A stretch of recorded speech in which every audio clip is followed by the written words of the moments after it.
Hi, everybody. Joe Cioffi on this Sunday night, 8 o'clock Eastern Time. Welcome to my YouTube channel and welcome to tonight's live stream. We're going to be talking about Hurricane Lane out in the Central Pacific that is moving westward, and things are getting more muddled when it comes to what the outcome is going to be with this, and we're going to get into that. We're also looking at some rainy weather across the middle part of the U.S. and some severe weather this evening showing up also in parts of the middle Mississippi Valley.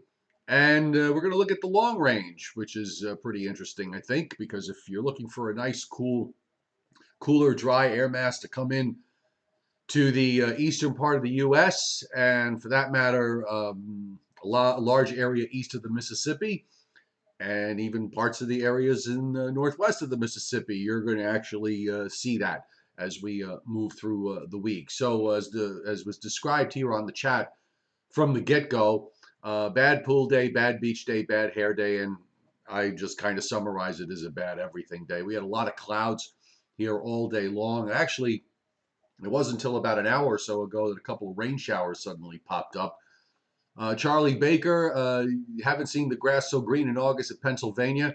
With all the rain you had, with almost 5 times the normal amount of rain in the last 30 days, the grass better be green, and it's probably pretty tall.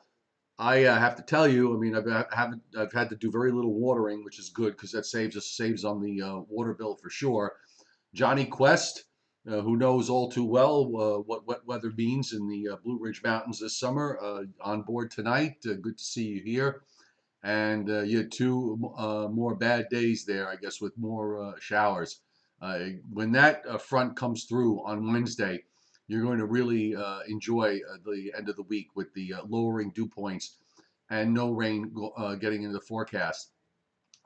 Isaiah Jacob, we'll talk about the Atlantic tropics in just a little bit. Kato in Hawaii, aloha to you too. And as I said, things are getting a bit muddled. So why don't we get to it and get going here with Hurricane Lane. Winds, the top winds are 130 miles an hour. After I did the live stream last night, the visible satellite loop going into the overnight here showed a marked deterioration in the structure of of Hurricane Lane. The eye all but disappeared. It got rather distorted in nature. The structure, however, has gotten a bit better organized today. The eye has reappeared, and you can see it here, and it's on this movement toward it's on a course north of due west. It's not quite reached 15 degrees north yet, but it's been slowly gaining latitude, and of course, also pushing along in the longitude as it crosses 145 degrees west. Hawaii is still not in view here on this floater sector, which will shift as the storm moves further to the west. So Hawaii being at about 155 degrees west. So we're talking about 19 north for the Big Island. So right now it's about 800, a little over 800 miles east southeast of Hilo, and it's a little over 1,000 miles east southeast of Honolulu.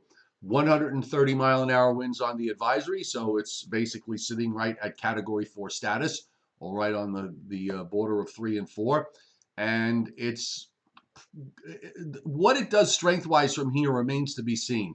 Uh, the a lot of the models actually want to take the strength down here from here. Some hold it along for a while longer, but we certainly saw in the case of Hector how it wound up holding on to strength longer than was forecast. But before we even get to that, because if this is going to wind up making a more of a northward turn in time, it opens the door to the possibilities of the system weakening as it approaches the Hawaiian Islands. In fact, there's a long history of hurricanes that look very threatening when they approach Hawaii at about 150 west, and then as they get close, they run into colder water, wind shear issues, and all the rest of it, and they wind up falling apart. Direct hits from hurricanes in Hawaii are not common events at all. Actually, they're quite rare. It's hard. They sit out where they sit, but it's a very tough target to hit. Now, one of the things that has developed since yesterday is the track model guidance. If you remember when we were looking at Hurricane Hector, the models were very, very tightly clustered, and it gave you a high degree of confidence as to what the tracks were going to be. What I have in front here, thanks to Levi Cowan of TropicalTidbits.com, and he has a notation on there, by the way: do not use this map to make decisions, seek official information. That would be from the Central Pacific Hurricane Center, National Hurricane Center, your local forecast office there, or if this were a threat to the mainland of the United States someplace, that's where you would go. We're showing this to kind of illustrate what the forecast dilemma is, and that is the fact that the GFS and its ensemble members are all over the place. And you notice as you start off, they're very, very tight, and then as we go through time, the model members start to really vary widely. It looks like about half the model, the black line, represents the mean position, okay, the average position. But the individual members of this GFS ensemble, you kind of make out the big island of Hawaii here.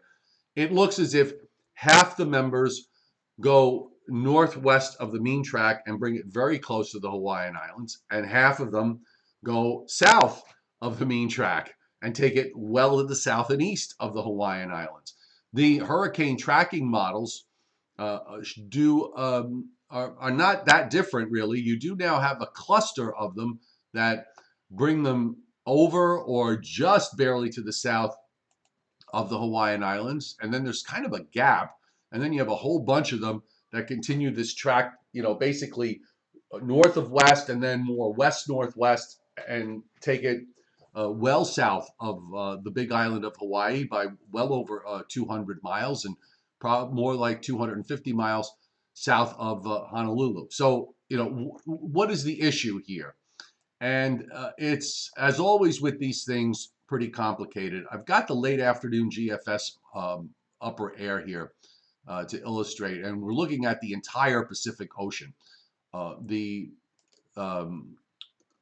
trough, you've got a trough that's running from the Aleutians all the way down to Hawaii. There's a ridge off the west coast, and a ridge out in the central Pacific. I'm going to bring, what I'm going to do? Let's do this on the paint board, because I think this will be a bit better to do it that way. So let me just switch over here.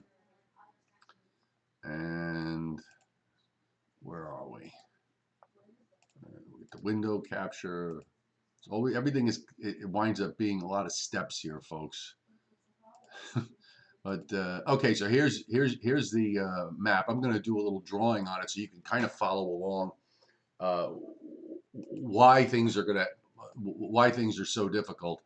And we have, let me get a fresh map here. That's from Friday, so we'll go to this evening, or a little past this evening. We'll go to 2 a.m. Monday morning. And so this is what it looks like. This is what the upper air looks like out in the Pacific Ocean. You've got your flow and your troughs and your ridges. And so here we have, whoops, sorry. Okay, so here's your, your jet. Your strong jet is kind of running like this, and then runs across the United States. That's basically how the main jet stream is working here. Here is lane. You can see where the Hawaiian Islands are, and there's a weakness in the upper flow here that goes down to about 30 degrees north. That's a good 600 miles north of Hawaii. So that trough really doesn't extend far enough south to pick this up and turn it and move it northward and northeastward. You've got two ridges. Here's your two upper high. So here's upper high number one out to the west of the international date line. And then you have another upper high, a little bit on the weaker side, that is sitting right off the coast of California. And Lane is moving along. Lane is so far south, really, that it's able to continue moving on more of a westerly course than anything else, because, again, it's not really under the influence of that trough to the north. So there's just enough of ridging to the north of it to just keep it moving. But the thing is, it's not going to be able to do that for a lot longer if a weakness opens up. And that's what the models kind of imply here. When we go to later this week, as we transition over on the upper air, which is going to change, I'm going to bring up the upper air. We're going to jump to the GFS upper air for Thursday morning. Now here's, you can see on the paint box the image that's up there now. Okay, so now I'm going to put the new one up, and you're going to see how it changes. Where there's a trough in the Gulf of Alaska, now there is a big ridge that builds there.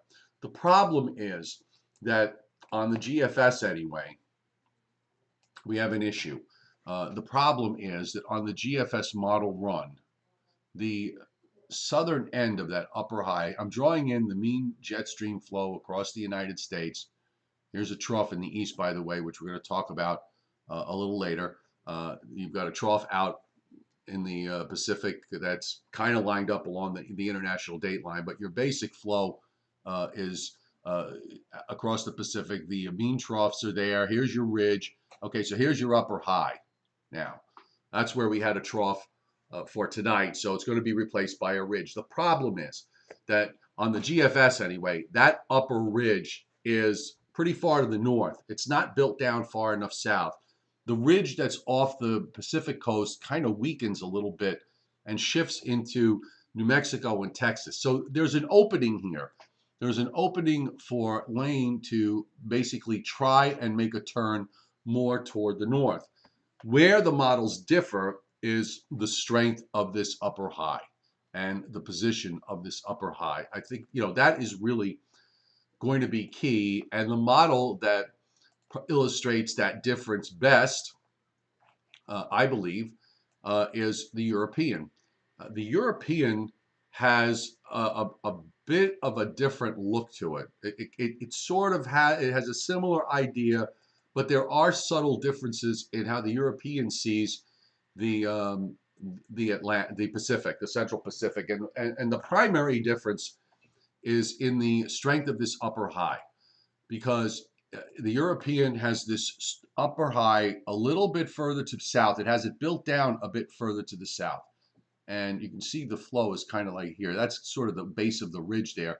So with a stronger ridge pushing further south, at least from the European's viewpoint, it wants to take this pretty much west or west-northwest, well south of the Hawaiian Islands. And this would be almost a repeat performance of what we saw with Hurricane Hector, and there would be no impact. The European has been very steadfast with this idea. The GFS equally steadfast with its idea. So you really aren't getting anywhere. The main issue is going to be how does Lane react to that that high that's going to be building out from the Gulf of Alaska southward toward the Hawaiian Islands. Is it going to build strong enough, like the European says, to be able to turn this thing more to the west and keep it south of the islands, or is it going to be further north like the GFS and allowing for this system to make a jog toward the north into that weakness? Here's how it looks, by the way. Again, these maps should not be used for any kind of decision making. Just illustrating one of the possibilities here. If you read the Central Pacific Hurricane Center's discussions, they discuss the uncertainty that exists. But here's the GFS with that weaker high to the north allows this to eventually make its turn northward, brings it just to about just south of the Big Island of Hawaii. Also, by the way, I want you to notice that as it gains latitude, it does show it weakening it fairly rapidly, as it's still holding it as a hurricane when it's south of the Big Island of Hawaii by a little over 100 miles, and then suddenly it is weakens pretty rapidly to a tropical storm after that. Uh, a lot of strange things. I've seen very strange things happen with full-fledged Category 4 hurricanes that have all but disappeared by the time they got to the Hawaiian Islands. So nothing would shock me. But you see how the GFS handles this with respect to that weaker ridge. If we look at the European for the same area, you're going to notice the difference here in terms of what it does with its low, and it's way south. Here it is from today.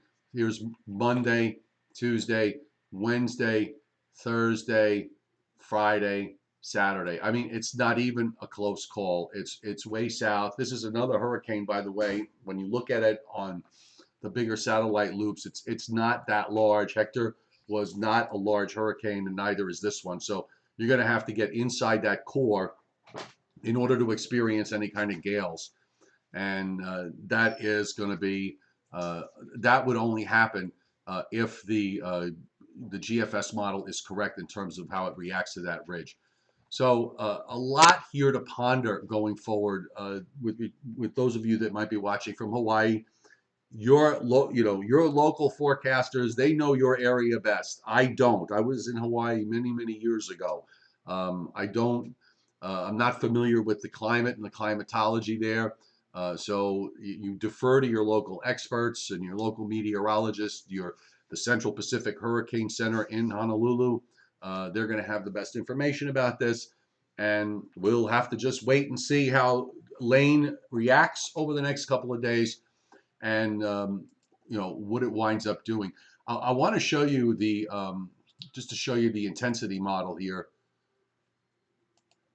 showing what they all actually. There are a couple of them that keep it a Category 4 hurricane for the next 2 days into Tuesday, and then those weaken it.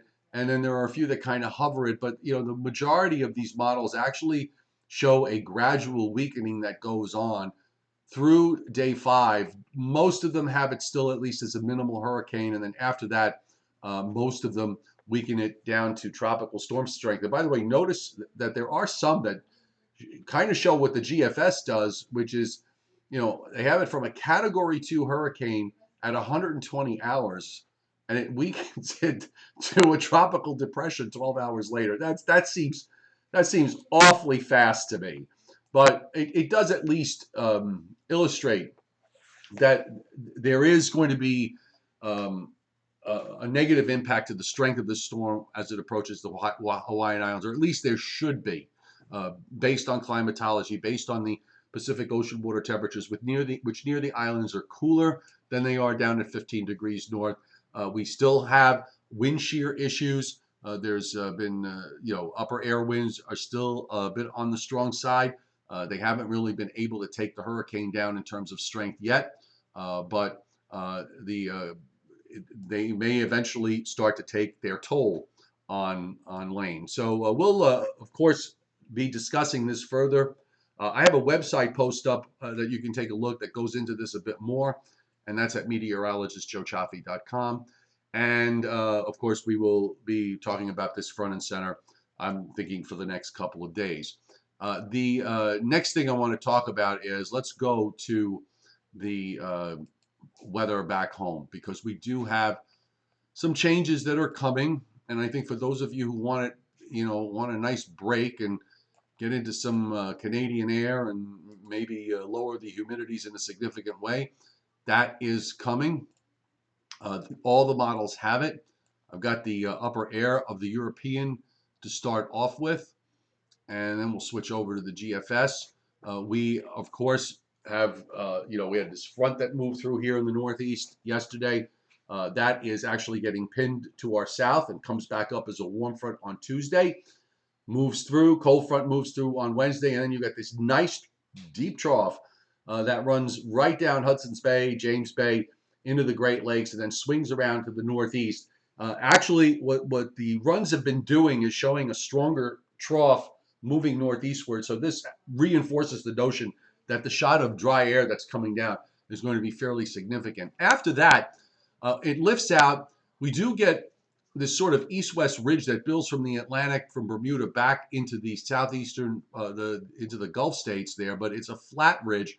The westerlies from to the north are actually fairly far to the south, coming down to about just south of New York City. So that's going to put some cool air masses close by. The ridge is going to want to try to build in the east, but it really is more along 90 degrees west. So you can see there's a bit of a jet flow that comes across eastern Canada to just about to New Jersey, Pennsylvania. So that at least will keep areas from there north and east from getting too hot as we move into month's end. And the European does have what looks like a deep trough out in the west. Let me just switch to the GFS with respect to the jet stream. Same idea. That's a pretty decent looking trough there in the east. With the GFS, instead of lifting it up, it just kind of leaves it behind and weakens it. And then you start to attempt a ridge to build as we move through into the last week of August. It's kind of on the flat side, but the GFS does have the ridge more in the east than the European does. And then after we get into the first days of September, the ridge splits, goes to the west, and you start to get that trough dropping back into the eastern part of the U.S. One thing I will say, at least from the standpoint of the long range, the models have been trying to build ridges in the east from time to time. When they've happened, they have been very short-lived, or they have not happened at all. So as always, we all know that once we get past day 6 or 7, you want to be suspect of the upper air, particularly once you get past day 10. So I would kind of think that if we if we get into a couple of late summer hot days, they will be rather short-lived. Now, let's get back to the east, and let's show you what's going to be happening. Because I think we're going to like this. If you're looking for low dew points, you're going to be thrilled. So here we have the GFS. Of course, we do have a front that is pushed down across down to North Carolina. There's rain into Virginia. There's a fairly wrapped up low that is back over in Kansas. And in fact, if you look at the radar, I mean, this almost looks like, this is obviously a non-tropical cyclone, but there's a lot of precip here with also some severe weather. You can see a line of severe thunderstorms that are moving through southwest Missouri and northwestern Arkansas. We do have, or at least we did have, some tornado watches up. I'll check on those in just a second. A reminder, it's 8:23 Eastern time, so if you're watching this later on the replay, the radar's dated. So make sure you check your local National Weather Service office by going to weather.gov for the latest watches and warnings, especially if you're watching for the areas that are affected by severe weather. By the way, we do have another day where we're getting a fair amount of showers and storms from southeast Louisiana across the Gulf states and southwest Florida, again, from Naples, Fort Myers, Port Charlotte, on up to Tampa, St. Pete, seem to be getting the thunderstorms this evening, as opposed to, looks like the activity on the East Coast has been much less. But this is the system that's going to be coming out into the Northeast and bringing down the dry air that we're looking at. In the meantime, we've got high pressure sitting up in the Canadian Maritime. So we've got this onshore flow that's keeping things cool because we've had a lot of cloud cover. There's your low on Tuesday that runs up to the Great Lakes. We're going to get into some showers Tuesday night and some thunderstorms. Cold front comes through here, looks like sometime Wednesday afternoon. And then in comes a nice shot of dry and actually some fairly cool air. Each model run, as we've been getting closer to this, has been showing the air to be cooler and cooler than originally modeled. It's actually going back to some of the runs that we had last week. And look at the large area of below average temperatures that comes in on Thursday and is still around for much of Friday. It's closer to normal as you get up into New England, but for much of the southern areas of the Northeast down through the Southeast and Gulf states, this front is going to make going to get pretty far to the south. When you look at the dew points, and we're liking this, but look at these dew points here. I'll back up we'll start at early Wednesday morning before the front comes through in the east. You know, your dew points are in the upper 60s and low 70s Wednesday morning, but you've got this large area of 40s and 50s and dew points spreading across the Great Lakes and through the upper Midwest and down through the Central Plains. By the time we get to Thursday, you've got 50s dew points in northern Alabama, northern Mississippi, northern Georgia. You've got 40s dew points in and around the Great Lakes and parts of the Northeast. And then by the time we get to Friday morning, you've got dew points in the 50s down into southeast Louisiana and into the Florida Panhandle, and dew points in the 40s here in the Northeast. So this is going to be a really, really nice air mass. I want to see what it translates to temperatures. I really didn't give that a good look. But in terms of temperatures, well, you know what? Not too shabby for August 24th. You're talking a large zone of 50s throughout much of the Ohio Valley. You've got 50s down into northern Mississippi, into Arkansas, Tennessee, the Carolinas, the Western Carolinas, West Virginia. Of course, it stays warm as you go into southeastern Georgia and down through Florida, of course.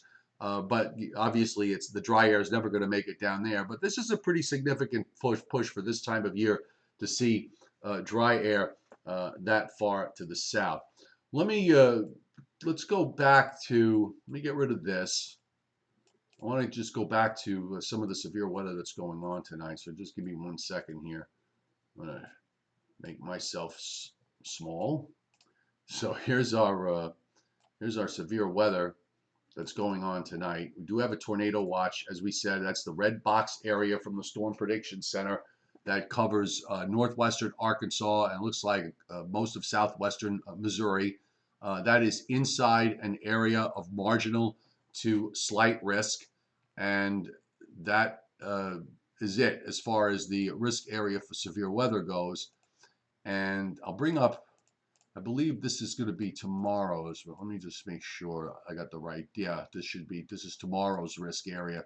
It's actually pretty. We haven't seen really big geographic areas of risk being indicated by the Storm Prediction Center lately, but this is for tomorrow, for Monday, and it's got much of Illinois, Indiana, Southwest Indiana, Western Kentucky, Tennessee, eastern Arkansas, eastern Missouri, northern Mississippi. That's all slight risk, and you got the marginal risk that goes all the way up into the southern Great Lakes and south into northern Louisiana and a good chunk of central Mississippi and northwestern Alabama, most of Tennessee and Kentucky, and then on up into western Ohio. So that looks like it's going to be a little bit on the busy side tomorrow.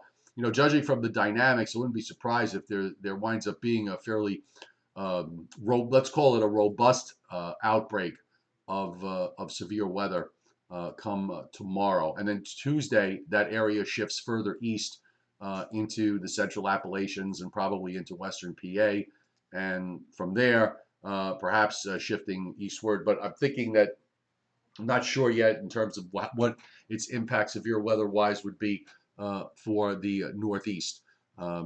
It's hard to say. Coming in off with this marine layer is actually pretty significant because we have temperatures here just in the low 60s because of the northeast wind. So I'm going to have to get the warm front to come through, and I'm not sure whether that's going to be able to be successful in areas to the north and northeast of New York City. But we'll deal with that a bit more come tomorrow. Let's go to the tropics because I know some of you have been asking about the Atlantic side, and I did see a question about, okay, when is the major development region going to kick up in terms of activity? There are, some signs here, and we'll pull the loop up again. Whoops. Hang on. That's the right one. Bring that to the top. All right. Why is it not showing me? It's being evil, folks. Hang on one second. Okay. Because there it goes. Sometimes I just need a little time to work this. Okay, so here's your satellite loop. We do see a tropical wave that looks like it's coming off the African coast. We are seeing less and less of the Saharan dust. That appears to be diminishing. And we actually, in terms of what's going on pattern-wise across the United States, it's kind of, let's call it a maybe the beginnings of the mechanisms of getting the season to go from summer to autumn. The seeds are beginning to be planted. So that change going on might correspond with a change going on the Atlantic side. I don't see anything that's going to wake up in the next week or so, but we could wind up maybe as we get toward the very last days of the month. Perhaps something could wind up gelling out in the tropical Atlantic. It hasn't happened so far. We're going to get to a point soon in another few weeks that the Cabo Verde season sort of winds down. I think ultimately we're still going to be more along the lines of looking at some of these storms that will likely develop to be more homegrown in nature, but because that's the way it's been so far. And by the way, a couple of the models are at least hinting on another system developing out in the central Atlantic later this week, um, much like we saw with Debbie and much like we saw with Ernesto. So if another system develops in the central Atlantic, it winds up eventually just getting pulled northward and northeastward later this week or toward the end of the week. Don't be surprised because that's where they've happened. And as I said yesterday, and I'll say it again. When you get into these seasons and you start to see how things occur, they may not happen exactly the same, but there is definitely a rhyming mechanism that goes along. So always, it's a good forecast tool because the trend is your friend, and once you recognize what the trend is, you can use it to your advantage. Super chat hitters tonight: William Huber, Nick Ortiz. Thank you so much. Really appreciate it greatly. Let's come. And I know, Bill, you had your bad hair day, and somebody was asking me about my hair and itself because I did get it cut on Friday. I like to keep it very short. It just gets on my nerves after a while when I keep it long. And the days are definitely getting shorter. You should talk to Delvin because he seems to be the clock watcher most of the time.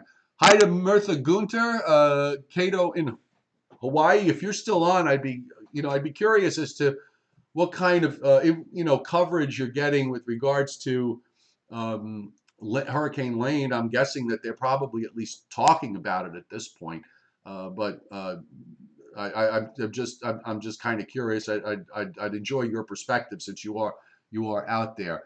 Fallen Angel, you're a happy person there with the nice cool weather. It definitely made me feel a lot better. Um, that's right, Israel, from 91 Friday and 89 yesterday, only 71 today. I don't even think I got out of the 60s where I was. Nice thunderstorms for David Schwartz around 4 p.m. One lightning strike was nearly knocked out Verizon service. I assume, David, you're talking about yesterday, because I can't imagine there was anything your way today. I didn't, I saw a couple of showers pop up on the radar, but I didn't even bother to look until this evening.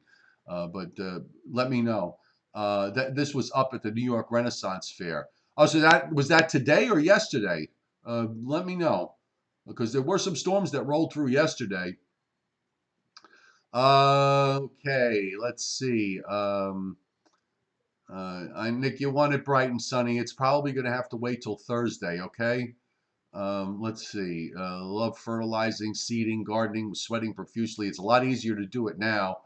And Johnny Quest, I know you want that. You are just you want like no rain for a month. I'll bet the way it's been.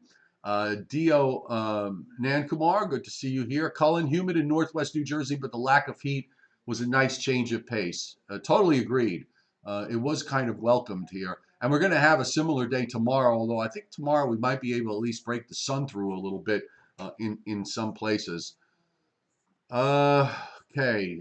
We have a flood warning until 12:45 in the morning. This is back to Johnny Quest. 4 inches on Saturday, 2 inches today, another 1 to 2 inches before midnight.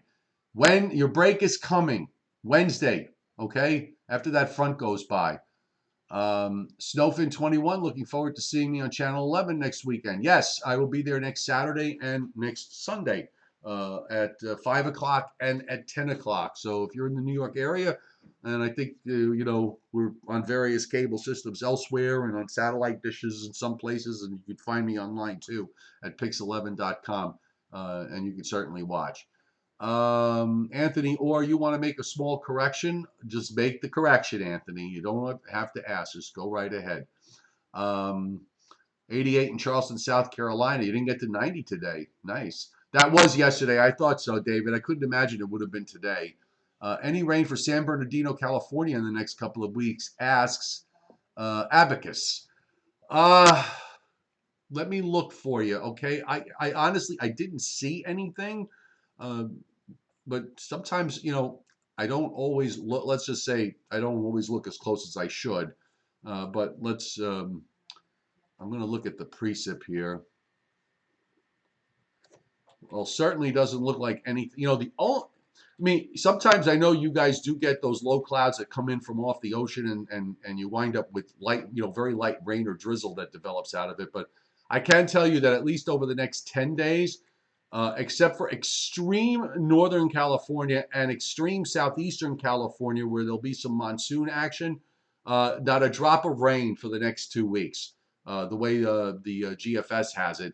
The European might have a bit of a different view on this because the European does drop a trough down along the west coast toward in days would be a week from say Tuesday and Wednesday of this week. So add another week going into the last week of the month of August. So it might have a different outcome if there's going to be more of a trough in the west. But at least as far as the GFS is concerned, with a bit flatter look, it would say that any rain that would occur would be more in the northwestern part of the west coast rather than coming down as far south as central California.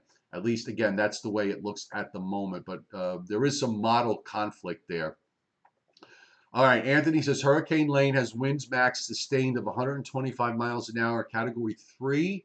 That's correct. It was 130, says Category 4. But you are the resident statistician, Anthony, so we go with you. 125 is a Category 3. Earlier today, I believe it was it was at 130 and a Cat 4, again, or borderline Cat 4. But I'm going to change it to read on the title correctly. When I get a chance, I will edit that, and it will be corrected in short order. Johnny Quest, 2 typhoons for near Japan. Yes, there are two tropical storms that are out there in the Pacific, and I did notice that one was going to come close. I didn't really pay too close attention to the other. We'll do it. I'll do it off screen here and take a quick look. If you go to Levi Cowan's tropicaltidbits.com and look at current storms, you can see these storms. Actually, and I don't know how it's pronounced. I guess Sulik, which is at 25.7 and 137.4 east, is forecast actually to pass south of Japan and go south and west of Japan. Cimarron, which is at 16.7 and 149 east, 60 knot top winds, and that is actually forecast to move into southern Japan. So the first one I mentioned, Sulik, is forecast to miss Japan. The other one is Sulik is forecast to pass just south of Japan. I think the southern island is Okinawa, so south of there, and the Cimarron forecast to actually move over southern Japan.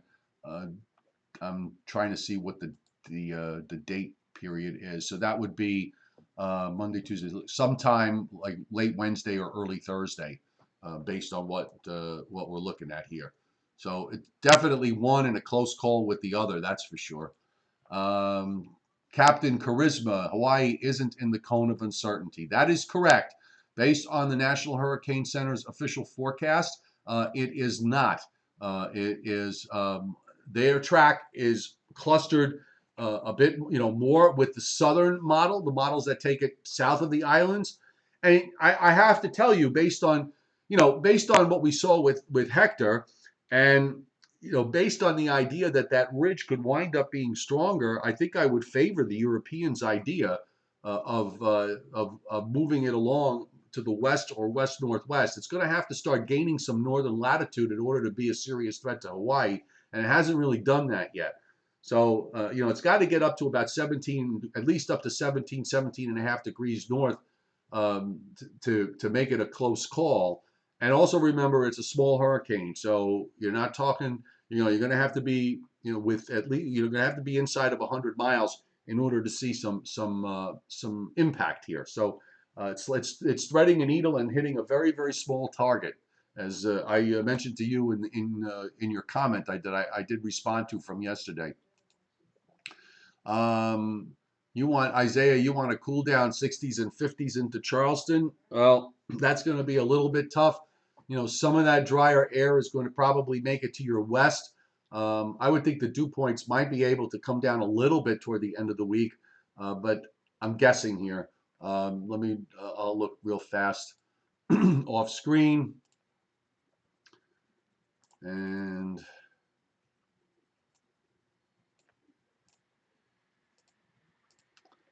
here we go. And hang in there, folks. I mean, it does actually, you do get a little bit of dew point relief here Thursday and Friday. I don't know about temperature relief, but you're definitely going to get a little bit of dew point relief, which is good. And your temperatures are going to be below average. In terms of actual numbers, um, it does bring temperatures down into the upper 60s for lows, and doesn't keep it, it keeps it below 90 for Friday, and for Thursday as well. So, Thursday morning is not going to be your cooler morning. I think Friday morning will likely be your cooler morning there in Charleston, South Carolina. One of thank you, Anthony. You're just so kind. Daily Tropical Updates made his update also. So, always, I encourage folks to go look around. There's a lot out there in terms of weather stuff. And try and just remember that you want to make sure that what you're looking at is real and is not some kind of hype job. Those of you who have been on my channel for a while know that I've got a very even keel approach to things. If it looks like a threat, I'll say so. If it doesn't look like a threat, I'll say so. And if there's uncertainty and I'm not sure, like I am now, I say so, because that's the reality of it. Weather is fluid. Weather is subject to sometimes very small changes, sometimes very big changes. Sometimes we can grasp what's happening early on and kind of lock in, and other times we're jumping at the last minute trying to figure out what's going to happen. It's the nature of the beast. There's no certitude here, and it's important that you kind of keep an open mind in both directions. And again, a reminder: National Hurricane Center, your local your local National Weather Service forecast office, your local government officials.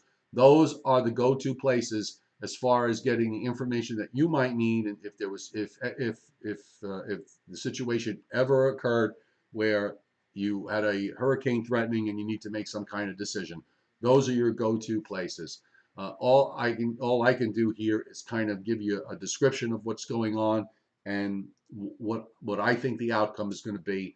But as far as whatever you have to deal with respect to your local area, your tides, your what floods and when it floods and how it floods, and what wind creates a flood and what wind direction doesn't create a flood. That's why you go to your local offices for all of that. Okay, I'm gonna leave it there. Israel, sometimes I do scroll through the chat and sometimes I don't. It depends on whether I have time or not. So, I try to make an effort to look and then I go and read the comments that are put on the videos afterward. Um, I don't always have the time to do it, but I do make the attempt. Um, okay, so let's leave it there, folks. At this point, thanks very much for being here. As I said, there's a bit more that you can read about this on my website, meteorologistjoecioffi.com, and you can access that through my Facebook page, Meteorologist Joe Cioffi. Tomorrow, I will be librarying tomorrow evening. I'll be at the Sachem Library on Long Island. So if you're on Long Island, that's at 7 o'clock. Sachem Library on Holbrook Road in Holbrook, right off the Long Island Expressway, exit 61. It's very easy to get to. So if you are watching from Long Island or nearby and you want to take the ride, by all means, come on out and we'll have an hour and a half of hurricanes, tropical storms, and whatnot. And if I remember, and I think I will, I'll bring my computer and see if I can live stream it tomorrow night from the library, so you guys can watch it from home as well. Just a reminder, we are a participant in the Amazon Services LLC Associates Program and also the Ebates Associates Program. These are affiliate advertising programs designed to provide a means for this channel to earn fees by linking to Amazon and Ebates and their affiliated sites. So you use those sites to get your stuff. Doesn't cost you an extra dime. They throw me back a little bit of coin, and I get a cup of coffee or a cigar, and everybody's happy. And I appreciate those of you who have used those links to do your shopping. Thank you very much. And that's it. So have a great evening. Be safe, and we will see you tomorrow.